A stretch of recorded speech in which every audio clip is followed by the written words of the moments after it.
Jai Baba, one and all. God speaks, Wallas, wherever you may be.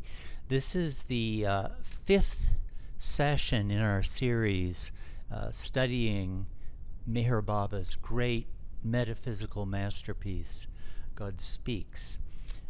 The topic this time, as you can see in this slide, it's actually part 3. I've divided it into 8 subdivisions. Creation and the evolution of consciousness. And this entire section will be covered in 2 different sessions, and these sessions cover this: the whim of God and the urge towards self-knowledge, the evolutionary descent and the gathering of consciousness through the acquisition of sanskaras, the 7 kingdoms of evolution. And the focal text for these 2 sessions is going to be the 2nd and 3rd chapters of God Speaks. But I've decided that this time I'm just going to deal with the first part of this. That is the moment of creation, the beginning, the primal urge or the whim of God. And next time we'll get to the subject of the evolution of consciousness. Let me just mention again that the system we've put in place is that once a week there'll be a presentation like this where I'll just talk that will be put up online hopefully by, let's say, a Sunday or a Monday, and 6 or 7 days later on the following Sunday we'll have a live discussion through Google Meet that anyone anywhere in the world is free to join. You can find all these videos, the collected videos of these talks, on youtube.com/Mehrabad or facebook.com/Mehrabad. And if you want to find out more information or get the link to take part in the Sunday afternoon sessions, you can do so by emailing. Is it GodspeaksReading? GodspeaksReading@gmail.com. These sessions start India time, 4 o'clock. So in California, that would put you at 3:30. You'd have to, since I know all the California Baba lovers pray to God between 3 and 5 is the best time for that. You have to interrupt your prayers to God. East Coast would be 6:30. Australia would be, I forget, 8:30 or 9:30. So anyone is welcome to take part in this. Okay, so the topic of the first moment of creation, or the whim of God, is what we're going to be focusing on. Now, this is actually the beginning of the divine theme. Let's take another glance at that diagram which Rano gaily drew, illustrating the divine theme. As you can see, so we'll be focusing this time on the very beginning of the creation story, the beginning moment, with the whim of God, or the primal urge, as Meher Baba called it. This chart that Rano gaily drew, that was included in the 2nd edition of God Speaks, though it actually wasn't there in the first, just gives a wonderful, vivid icon by which to remember the divine theme. The divine theme is the journey of the soul, the biography of the soul, from its origination in the beyond state of God to its conscious realization of the beyond state of God. So you can see up here where the laser arrow is pointing, this is where it begins, and the moment of creation occurs right here at the Om point. The Om point is not marked on this chart, but this is where it is. After creation, the soul goes through the evolution through the various kingdoms we'll be talking about next time, reincarnation, which we'll be talking about after that, and then the journey to God through the path of involution here on the right side of the chart until the soul realizes itself at the end. So what we're focusing on here is the very beginning point of the whole story, how it all starts. Where we'll begin is with the second chapter, part 2, as you can see right here. And let me say, within God Speaks, for those who really want to delve into this subject, Baba talks about the whim of God 3 times in the course of this book. The first treatment is right here, pages 8 to 9 of the second chapter. The second time is in right here. This is chapter 8, a very long chapter, 70 or 80 pages. And you can see about 3 or 4 pages into that chapter, there's a section on the whim or leher. And the third time is in the 9th chapter, which is entitled The 10 States of God. And it's the 4th state of God that contains a further discussion of this. So I had mentioned 2 sessions back, God Speaks is organized around the divine theme, the story of the journey of the soul, which it goes through 3 times. So Baba deals with this topic the first time right at the start of the first pass, which is chapter 2. Then the second pass through the divine theme occupies the 8th chapter. So right at the beginning of that, you get another treatment of this subject. And the 9th chapter, the 10 States of God, is the 3rd pass. And it's there, you find it under the 4th state of God, which is entitled The Embodied Soul.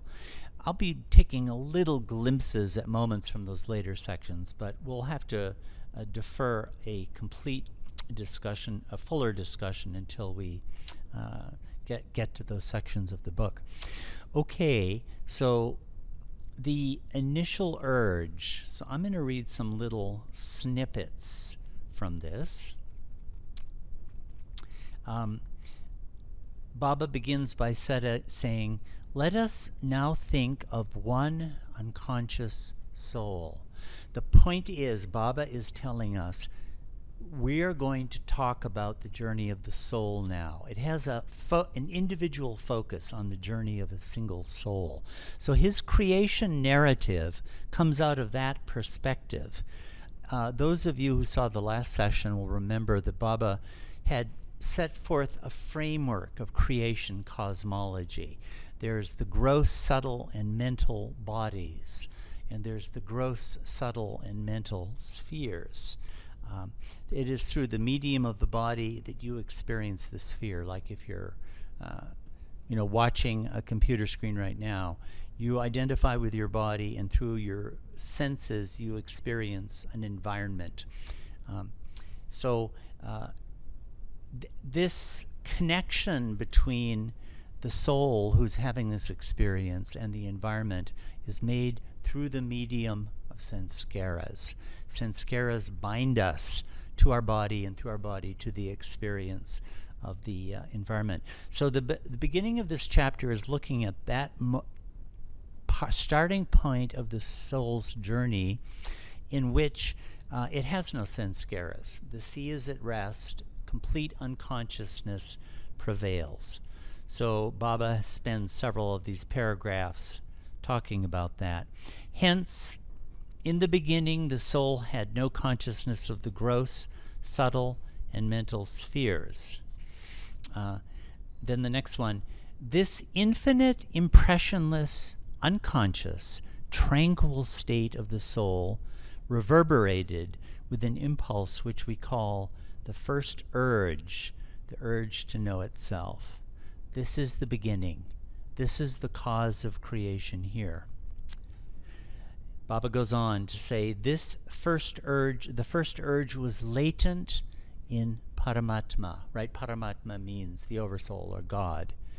When we compare Paramatma, okay, now Baba's giving a really basic metaphor here that he uses throughout the book. We actually saw it in the last chapter.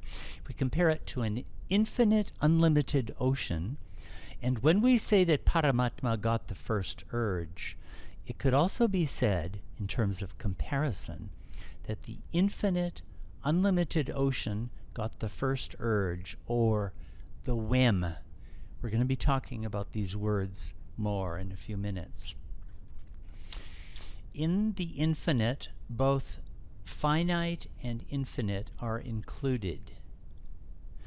So now Baba asks us a question. Now, was this first urge infinite or finite? And was it at first finite and then infinite, or vice versa? And the answer, the first urge was most finite, but this first urge was of the infinite. And I'll read one more paragraph here. This most finite first urge was of the infinite ocean, Paramatma, and the manifestation of this latent most finite first urge of the infinite was restricted to a most finite point in the infinite, unlimited ocean. Now, this is a very important foundation that Meher Baba is creating, and we'll look at it more in a minute, but let me explain this point right now.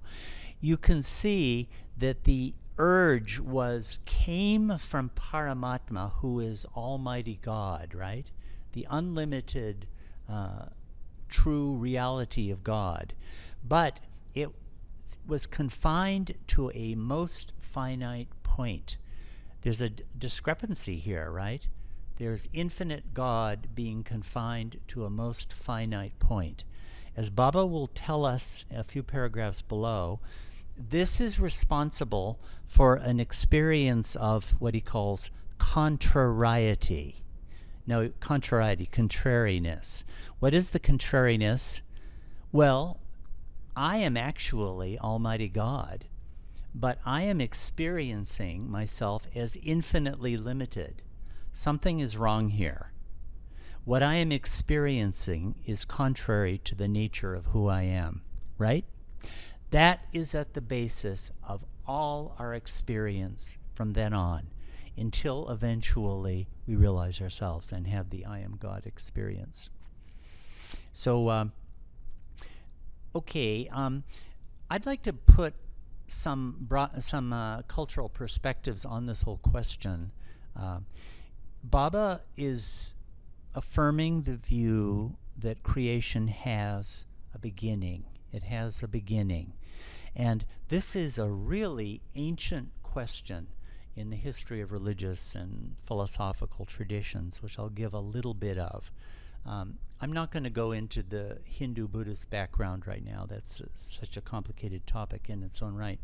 But to go to the Abrahamic religions, that is, say, the Western world, Judaism, Christianity, Islam, all three of those affirm that in the beginning, God created the universe. That's a basic creation narrative.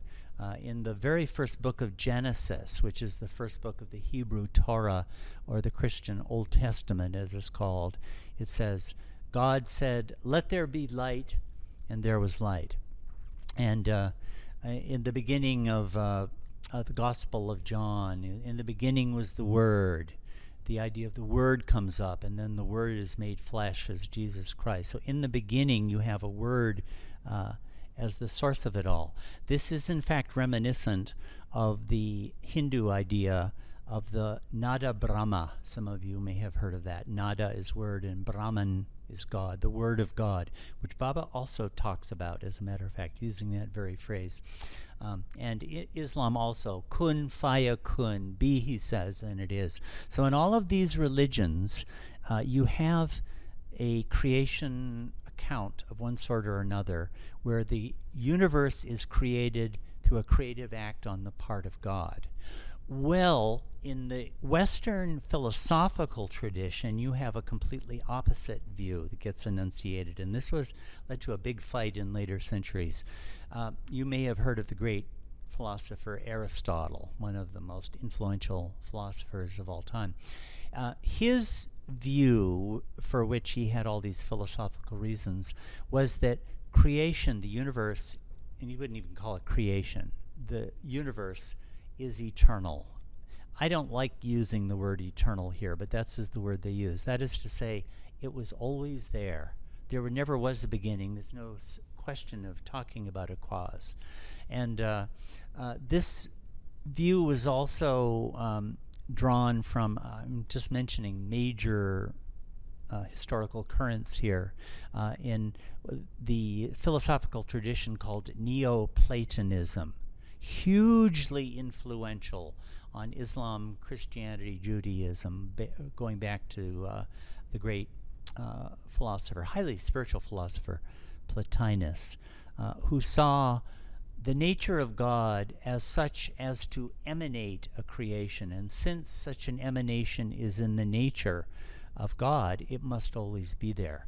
So there was a big philosophical tradition saying that the universe has always been here and it never did get created. And there were big fights on this. I'm going to mention one of them that I happen to know the best is in Islam. The great philosopher Avicenna, Ibn Sina, articulated the Aristotelian view that the universe had always been there. And another titan of Islamic kalam, or mystical theology, in his case, Al-Ghazali, strongly contested that, saying that God created the creation. And one of the reasons the philosophers took was that if you're saying that God is infinite and eternal and unchangeable, how could God select one particular moment out of many other moments to create a universe? How could he make a choice like that? And Al-Ghazali gave a very deep answer, which St. Augustine had given in Christian world 9 centuries before that. He said, before the creation, there was no such thing as time. Time only came into existence with the beginning of creation. Okay, one of the reasons I'm giving this big prehistory is all these questions have arisen in the 20th and 21st century. They're hot topics of debate right now, as a matter of fact. Because in the 19th century science, the view, everything became very materialistic and very secularized within the world of science. In the main part. And they took the view that the universe had always been there, and there's no, the question of causes do not arise. The universe consists of energy and matter and time and space, and they've always been there. Actually, Albert Einstein, the great physicist, took that view, and get this, when he formulated his very, eon-making theory of general relativity, he actually realized that general relativity implied that there would be a beginning. And he didn't like that implication. So he put into his theory something that he called the cosmological constant that would exactly counterbalance that so as to create an eternal universe. So he actually, and later in his life, evidence persuaded him that he was wrong, and he said, this was the greatest mistake of my scientific career, because he let his philosophy determine truth rather than letting the evidence do so.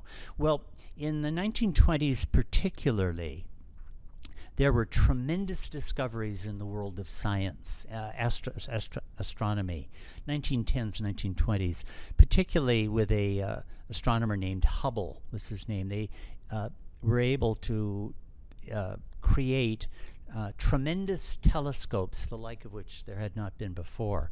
And through observation, Hubble realized that what previously they just called nebula was the name for it, what they thought was a kind of mist, those were actually galaxies. A galaxy is a huge collection of stars. And they used to think that the Milky Way was the only galaxy, but they realized that there are I forget the number, 500 billion galaxies or something like that. each galaxy having 100 billion, 200 billion stars.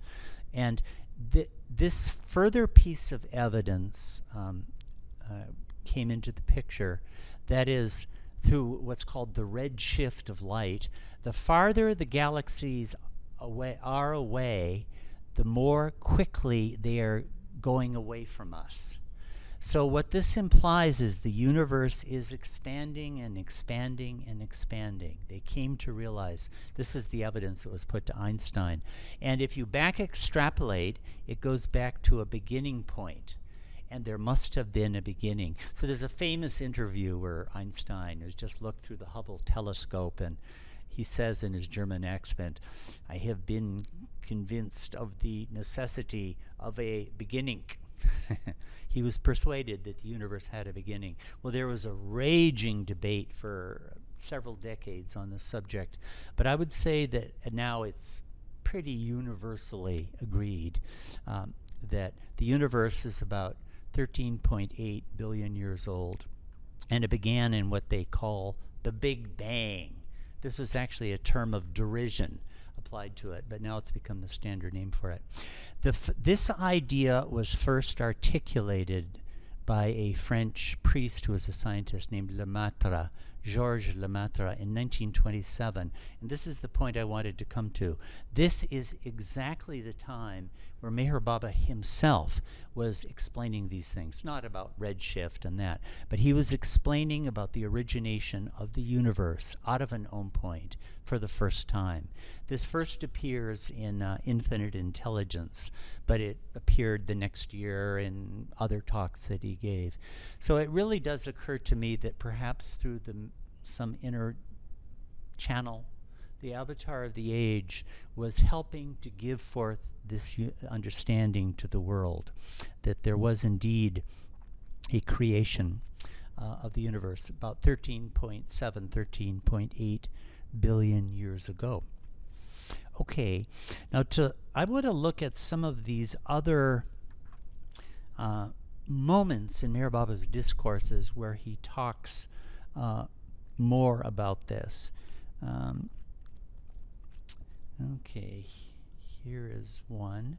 In Infinite Intelligence, there's just a very brief allusion to it. Oh, yeah. Okay, where do all these sanskaras come from in the first place? The first desire, the first word, was the first sanskara. This is the moment of creation he characterizes in terms of a word.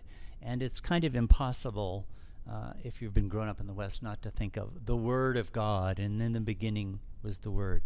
Baba does use this as a characterization of it several times. Now, in this this slide shows a passage from the Meher Message, a series of articles Baba published in 1929, 1930, 1931. And here we get the first full description of the Whim. And it's a manifestation out of nothing. And so here's some of the language he uses to talk about it. It may be asked, if you can see there up near the top of this slide, it may be asked why and how the creation that was latent in Paramatma, or God, manifested itself. Imagine God before the universe came into being as the dead, still, infinite ocean. He's giving this metaphor once again. Now, just imagine a whiff of wind stirring the still waters of the ocean. Because of this stirring, countless different waves and drops, wave bubbles and drop bubbles, showed themselves out of the unity of the infinite ocean. Let it be borne in mind that the whiff of wind that set the still ocean of God into motion was just but a passing fancy. So this is a characterization he gives to it, a passing fancy, what you call leher in Gujarati. I don't know, some of the Indians would know the word leher. It can mean a wave, or it can mean a puff of wind, or it can mean a sudden seizure or fit or impulse, many things like that. So leher is one of the words that Baba uses for this. On the part of the ocean itself, to know itself. You get this? The ocean wants to know itself. So creation had a motivation. God wanted to know who he was. Who am I? In fact, jumping a few sentences below, to put the matter more plainly, God, prompted by a passing fancy, asked himself, who am I? No sooner did he thus ask himself than he received a shock. And no sooner did he receive a shock than the creation that was latent in him and an infinitesimally small, formless part in him manifested itself in infinite forms. Now, do you get that? That God asked the question, and the moment he got this question, he got a shock, and an infinitesimally small part of the ocean of God manifested as if it was everything. What is this manifested everything? The creation. The whole creation is nothing manifesting as everything. And this came out of the original whim of God to know himself. I'll be coming, in fact, I think I'll look at it right this moment. Another important treatment of this topic was given by Baba later in the discourses. Baba dictated the discourses. They were first published between 1938 and 1943.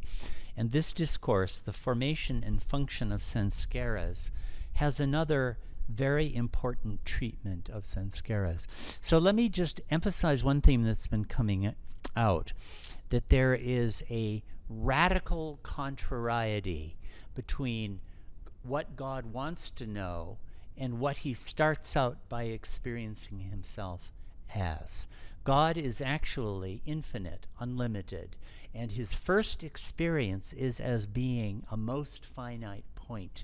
And this experience is radically at variance with who he really is. God is not a most finite point. He's not infinitely limited and infinitely bound and infinitely confined in consciousness. That's not true at all.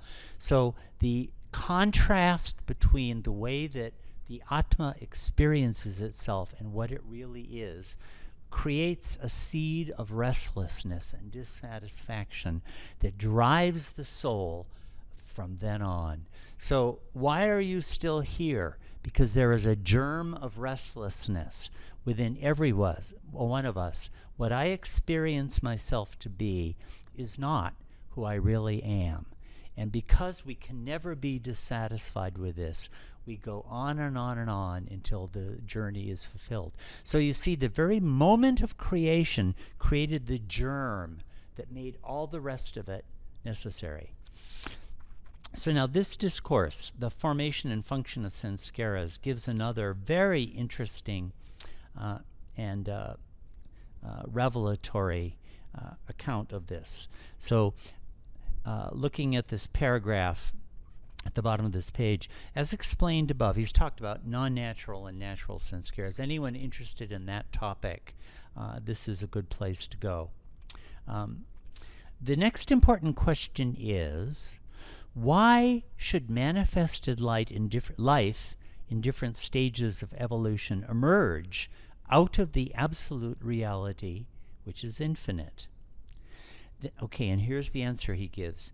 The need for manifested life arises out of the impetus in the absolute to become conscious of itself.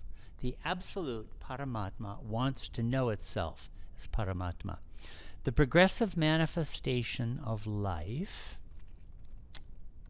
through evolution,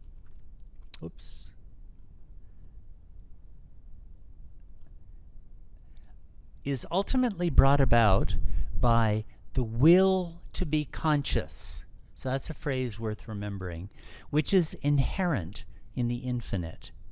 In order to understand creation in terms of thought, it is necessary to posit this will to be conscious in the absolute in an involved state prior to the act of manifestation. Okay, if you're going to understand that, you have to realize that this will to be conscious is latent, even in the unconscious state of God.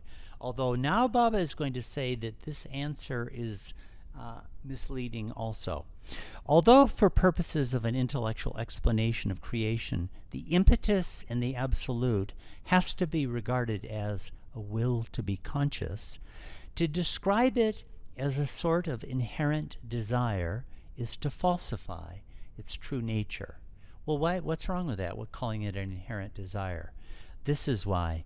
It is better described as a leher, or an impulse, which is so inexplicable, spontaneous, and sudden that to call it this or that is to have its reality undone. Now we're coming up here on another paradox that is very important in understanding all of this, which I'll be explicating more in a minute. As all intellectual categories necessarily turn out to be inadequate for grasping the mystery of creation, the nearest approach to understanding its nature is not through an intellectual concept, but through analogy. Okay, so now Baba once again gives this analogy of the ocean and a tremor within the ocean and the emergence of the creation through the point. Okay, this whole passage is most interesting, and there'll be a great deal to say about it, but maybe that's enough for right now. But let's just look at some of the words that Baba has been using here to express this. We have the whim, we have the primal urge, we have the will to be conscious. He's called it the word.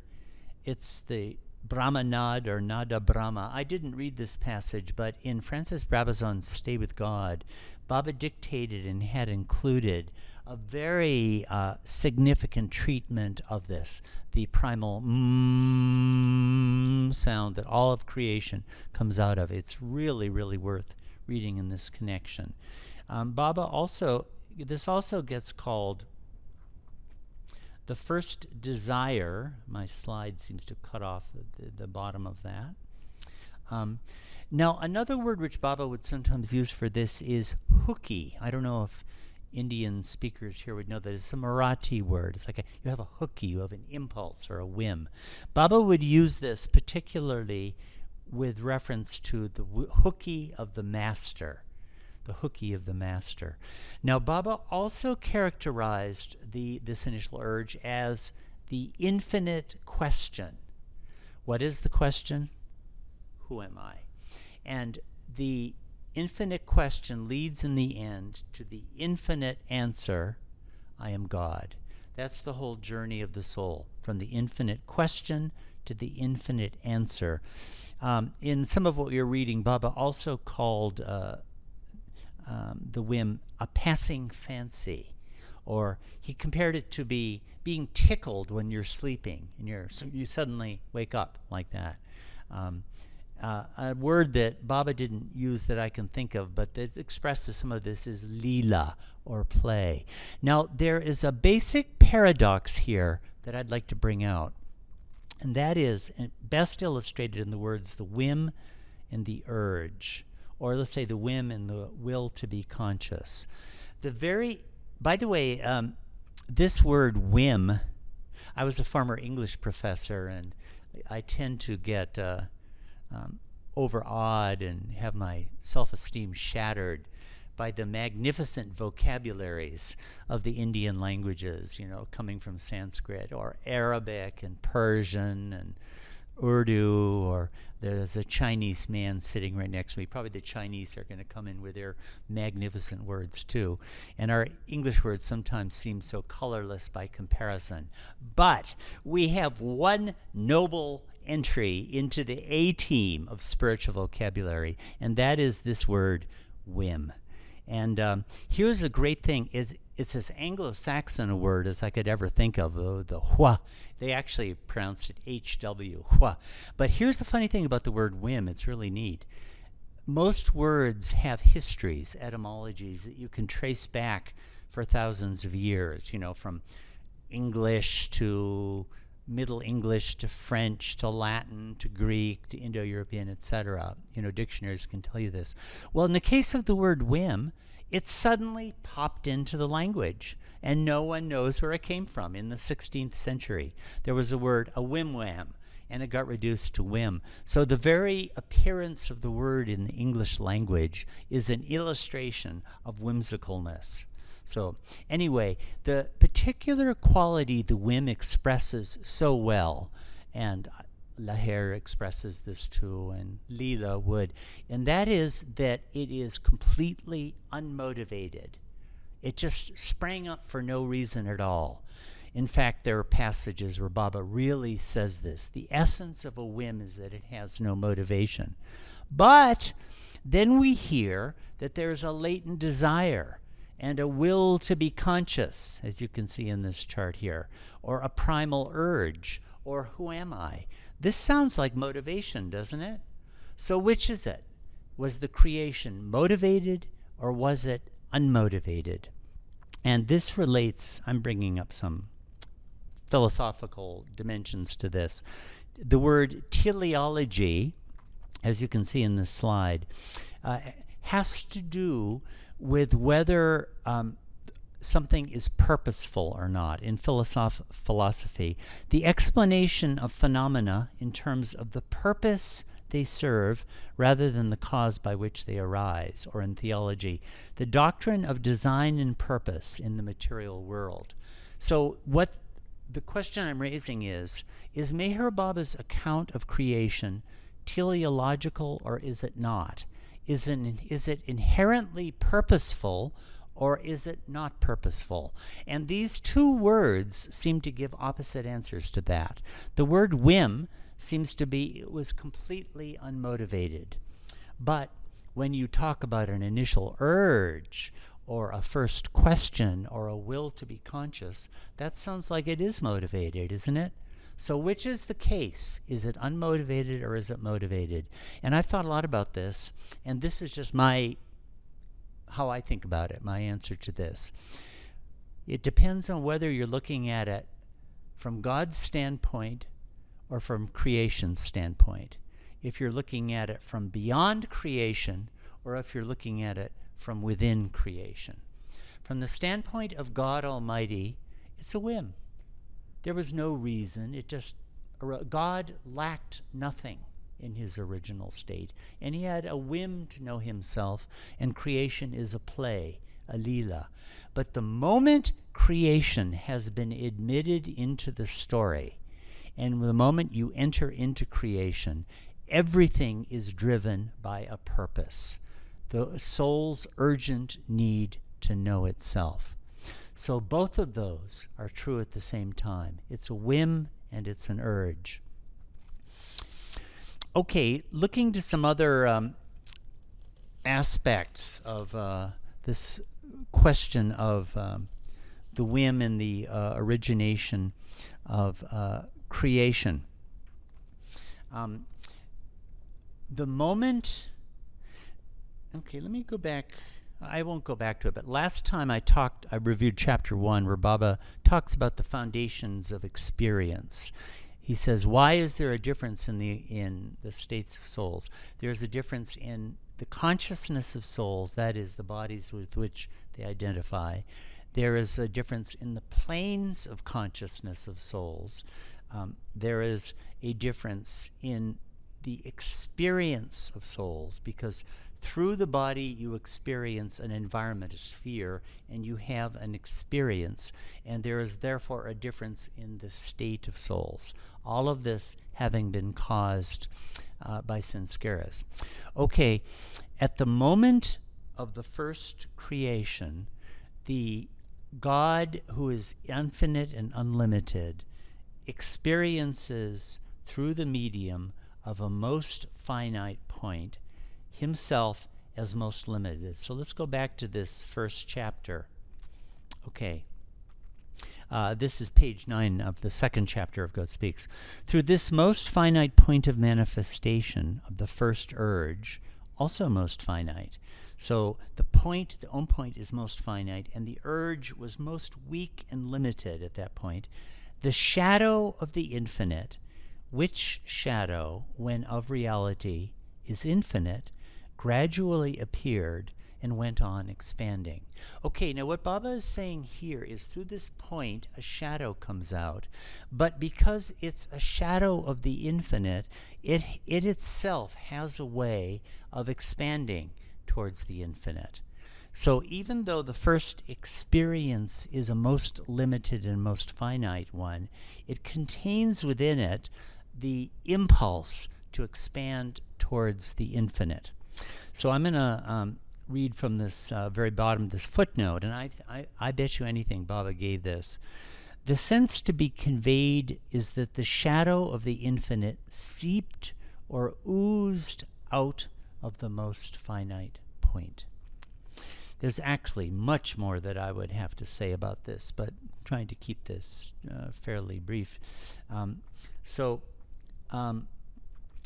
Okay, simultaneously, I'm going to read a few more sentences here because this is so foundational. Simultaneously with the reverberations of the first urge, the most gross first impression emerged, right? That's the first sanskara. Notice that it's most gross. It's not subtle or mental, it's gross, which is as far away from Paramatma as you can get. Objectifying the soul, in other words, the soul took itself to be an object. It identified with the body as the most absolute opposite and most finite, gross counterpart of the infinite, right? You see the contrast here? The soul is objectifying itself as a most finite point, which is the opposite counterpart to the oversoul, which is what it really is. The tremendous contrast between what the soul first experiences and what it really is. This experience of contrariety, right? You get the contrariety? I am experiencing myself as something which I am not, which is the opposite of what I am. This is completely wrong. This is completely opposite to the reality of things. And the soul's first experience is of this. Of course, it doesn't have this conscious knowledge yet. It has to become conscious. So a contrariety affected changeableness in the eternal, indivisible stability of the infinite soul. And spontaneously there occurred a sort of eruption. This makes me think of the Big Bang. The experience of contrariety, there's an explosion that comes out of it, disrupting the indivisible poise and unconscious tranquility of the infinite soul with a recoil or tremendous shock. Right? This is how creation began. The soul experienced itself as most finite when it knew that it was infinite. And because of the contrariety of this experience, it got a shock, and there was a tremendous recoil, and thus creation arose. Impregnated the unconsciousness of the unconscious soul with first consciousness of its apparent separateness from the indivisible state of Paramatma. Right? You see, it experiences itself as separate because I'm experiencing myself as a body, not as the unlimited Paramatma. But the soul being infinite, the first consciousness that it derived from the recoil or shock of an absolutely opposite and most gross first impression of its apparent separateness was naturally and necessarily finite first consciousness. So its consciousness was most finite too. Well, this too is contrary to the nature of God, which is infinite consciousness. This is where it begins. Now the soul, having had this experience of finitude and infinite limitedness and most finite consciousness, cannot abide here because it is contrary to the nature of God. It is experiencing a complete falsehood with which it cannot abide. And thus the whim drives it on, the whim, who am I, drives it on and on and on and on through billions of years. Billions of years. We live 8,400,000 times in human form, for heaven's sakes, before entering the path. We have 500 million births and deaths all told. This is all impelled by the contrariety and profound dissatisfaction that the soul experiences in separateness from God, and the whim saying, who am I? So, I think I'm this form, I'm that form. I keep answering the question with false answers, and none of those can ever satisfy. Okay, the last passage I'm going to look at, which summarizes a lot of this extremely well, is from a book called Beams from Meher Baba on the Spiritual Panorama. This was published in 1957. When God Speaks was published in 1955, it elicited many, many questions. And I think it was Ivy Deuce, one of the editors of God Speaks, who sent Baba a list of 70 or 80 questions. These were published in an issue of The Glow a few issues back. You can see all of this. And Baba gave answers to them. And then I think it would have been his disciple, Dr. C.D. Deshmukh, took them and wove them into a whole series of essays. And this is one of them. And this is a particularly excellent treatment of the whim.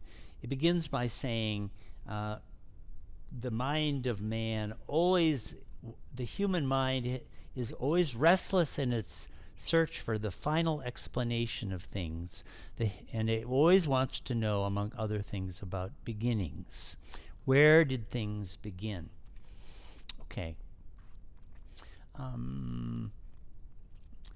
The Unitarian beyond, this is the original beyond state of God, is an indivisible and indescribable infinity. It seeks to know itself. It is of no use to ask why it does so. Now he's explaining the whim idea. This is a beautiful expression of the unmotivatedness of the creation. To attempt to give a reason for this is to be involved in further questions. You'll say, why did God want to know himself? Well, you're just going an endless series of questions. An unending chain of reasons for reasons, and reasons for these reasons, and so on, ad infinitum. The plain truth about this initial urge to know itself is best called a whim, leher. A whim is not a whim if it can be explained or rationalized. And just as no one may usefully ask why it arises, so no one may ask when it arises. He's addressing the question that these philosophers were asking about, well, if God created the universe, why did he create it at one particular moment? Well, there was no time then. Baba's going to explain that point. When implies a time series with past, present, and future. All these are absent in the eternal beyond. So let us call this initial urge to know a whim. You may call this is a beautiful sentence, I love this. You may call this an explanation if you like, or you may call it an affirmation of its inherent inexplicability. Isn't that great? You can say this is an explanation, or you can just realize it cannot be explained. It's a whim. God had a whim. This is the beginning point. You can't go any further. Okay, I'm going to read from this paragraph too, because this will bring up another major aspect of this that we'll be exploring as we go along. The first whim to know instantaneously implies a duality, an apparent differentiation, not amounting to a breaking up, into two separate aspects, right? So God began as one, and now with the whim, you're getting two aspects to God instead, both of which are infinite as aspects of the infinite. The first aspect is that of infinite consciousness, and the second aspect is that of infinite unconsciousness. Right? You get that? When God says, "Who am I?" God is not knowing. Not knowing is a manifestation of unconsciousness. And the answer, "I am God," is knowingness or consciousness. So you have these two poles are being brought into the picture at the same moment. In the 10 states of God chart, these are going to be states 2B, 2A, and 2B. The duality strives to overcome itself and to restore the apparently lost unity. The infinite unconsciousness tries to unite with infinite consciousness, right? This is the urge. Not knowing wants to unite with knowing. Who am I wants an answer to that question.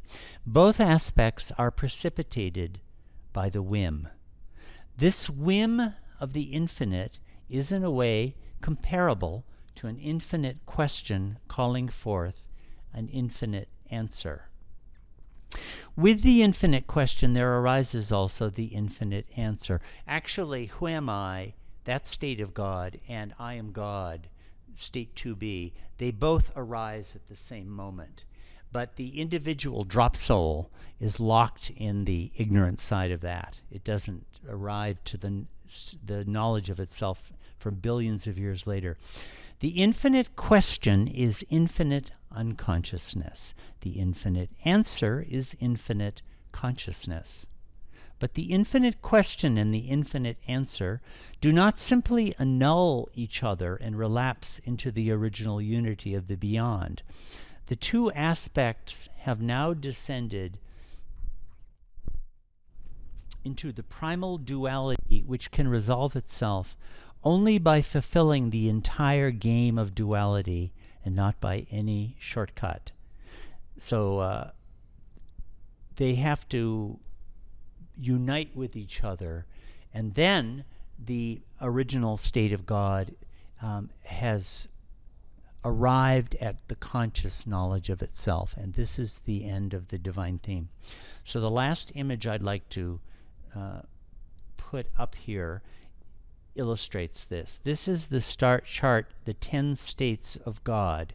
At the top here, God in the beyond state. Here is God in that original, primal, tranquil, unconscious state, where there's no time, no space, no nothing. And the beyond state of God has three aspects. A, B, and C. We'll get to C later. But what we've been talking about is A and B. State A is God as infinite unconsciousness, and state 2B is infinite consciousness. The moment the whim appears on the scene, these two states come into being at the same moment. States 2A and 2B. And the entire journey of the soul, and this, let's see, can you see, is my laser point,